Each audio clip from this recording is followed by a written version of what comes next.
Luc. Chapitre 11. Jésus pria un jour en un certain lieu. Lorsqu'il eut achevé, un de ses disciples lui dit, « Seigneur, enseigne-nous à prier, comme Jean l'a enseigné à ses disciples. » Il leur dit, « Quand vous priez, dites, Père, que ton nom soit sanctifié, que ton règne vienne. Donne-nous chaque jour notre pain quotidien.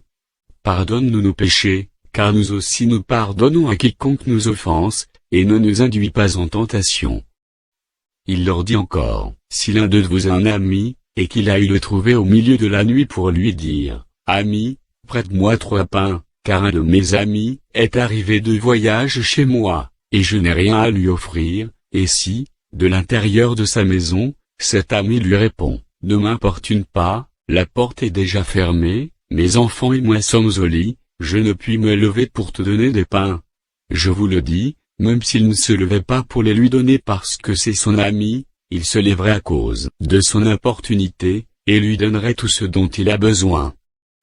Et moi, je vous dis, demandez et l'on vous donnera, cherchez, et vous trouverez, frappez, et l'on vous ouvrira. Car quiconque demande reçoit, celui qui cherche il trouve, et l'on ouvre à celui qui frappe. Quel est parmi vous le père, qui donnera une pierre à son fils, s'il lui demande du pain? Ou, s'il demande un poisson, lui donnera-t-il un serpent au lieu d'un poisson? Ou, s'il demande un œuf, lui donnera-t-il un scorpion?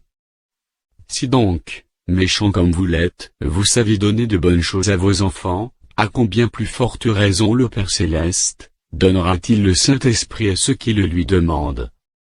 Jésus chassa un démon qui était muet. Lorsque le démon fut sorti, le muet parla, et la foule fut dans l'admiration. Mais quelques-uns dirent, « C'est par Belzébul, le prince des démons, qu'il chasse les démons. » Et d'autres, pour l'éprouver, lui demandèrent un signe venant du ciel. Comme Jésus connaissait leurs pensées, il leur dit, « Tout royaume divisé contre lui-même est dévasté, et une maison s'écroule sur une autre. Et si donc Satan est divisé contre lui-même, comment son royaume subsistera-t-il, puisque vous dites que je chasse les démons par Belzébul? Et si moi, je chasse les démons par Belzébul, vos fils, par qui les chassent-ils? C'est pourquoi ils seront eux-mêmes vos juges. Mais, et si c'est par le doigt de Dieu, que je chasse les démons, le royaume de Dieu est donc venu vers vous. Lorsqu'un homme fort et bien armé garde sa maison, ce qu'il possède est en sûreté. Mais, si un plus fort que lui survient et le dompte, il lui enlève toutes les armes dans lesquelles il se confiait, et il distribue ses dépouilles. Celui qui n'est pas avec moi est contre moi, et celui qui n'assemble pas avec moi disperse. Lorsque l'esprit impur est sorti d'un homme, il va dans des lieux arides, pour chercher du repos. N'en trouvant point, il dit, « Je retournerai dans ma maison d'où je suis sorti. » Et, quand il arrive, il la trouve balayée et ornée. Alors il s'en va, et il prend 7 autres esprits plus méchants que lui. Ils entrent dans la maison, et s'y établissent, et la dernière condition de cet homme est pire que la première. Tandis que Jésus parlait ainsi, une femme, élevant la voix du milieu de la foule, lui dit, « Heureux le sein qui t'a porté.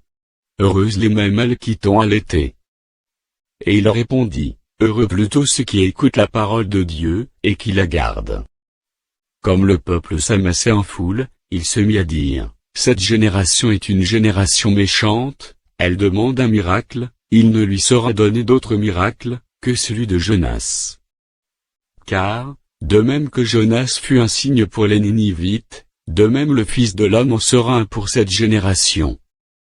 La reine du Midi se lèvera, au jour du jugement, avec les hommes de cette génération et les condamnera, parce qu'elle vint des extrémités de la terre pour entendre la sagesse de Salomon, et voici, il y a ici plus que Salomon.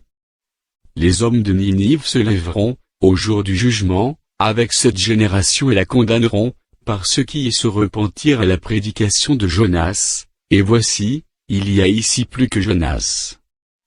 Personne n'allume une lampe, pour la mettre dans un lieu caché ou sous le boisseau, mais on la met sur le chandelier, afin que ceux qui entrent voient la lumière. Ton œil est la lampe de ton corps. lorsque ton œil est en bon état, tout ton corps est éclairé, mais lorsque ton œil est en mauvais état, ton corps est dans les ténèbres.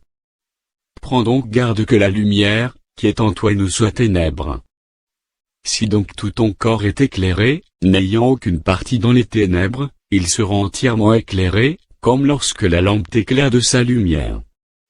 Pendant que Jésus parlait, un pharisien le pria de dîner chez lui. Il entra, et se mit à table. Le pharisien vit avec étonnement, qu'il ne s'était pas lavé avant le repas. Mais le Seigneur lui dit, « Vous, pharisiens, vous nettoyez le dehors de la coupe et du plat, et à l'intérieur vous êtes plein de rapine et de méchanceté. Insensé. Celui qui a fait le dehors, n'a-t-il pas fait aussi le dedans? Donnez plutôt en aumône ce qui est dedans, et voici, toutes choses seront pures pour vous. Mais malheur à vous, pharisiens. Parce que vous payez la dîme de la menthe, de la rue, et de toutes les herbes, et que vous négligez la justice et l'amour de Dieu, c'est là ce qu'il fait la pratiquer, sans omettre les autres choses. Malheur à vous, pharisiens. Parce que vous aimez les premiers sièges dans les synagogues, et les salutations dans les places publiques. Malheur à vous. Parce que vous êtes comme les sépulcres qui ne paraissent pas, et sur lesquels on marche sans le savoir. Un des docteurs de la loi prit la parole, et lui dit, « Maître, en parlant de la sorte, c'est aussi nous que tu outrages. » Et Jésus répondit, « Malheur à vous aussi, docteurs de la loi. Parce que vous chargez les hommes de fardeaux difficiles à porter, et que vous ne touchez pas vous-même de l'un de vos doigts. Malheur à vous. Parce que vous bâtissez les tombeaux des prophètes, que vos pères ont tués. Vous rendez donc témoignage aux œuvres de vos pères, et vous les approuvez, car eux, ils ont tué les prophètes, et vous, vous bâtissez leurs tombeaux. C'est pourquoi la sagesse de Dieu a dit, « Je leur enverrai des prophètes et des apôtres, ils tueront les uns et persécuteront les autres, afin qu'il soit demandé quant à cette génération du sang de tous les prophètes qui a été répandu depuis la création du monde, depuis le sang d'Abel, jusqu'au sang de Zacharie, tué entre l'autel et le temple, oui, je vous le dis, il en sera demandé quant à cette génération. Malheur à vous, docteurs de la loi. Parce que vous avez enlevé la clé de la science, vous n'êtes pas entrés vous-même, et vous avez empêché d'entrer ceux qui le voulaient. » Quand il fut sorti de là, les scribes et les pharisiens commencèrent à le presser violemment, et à le faire parler sur beaucoup de choses, lui tendant des pièges, pour surprendre quelques paroles sorties de sa bouche.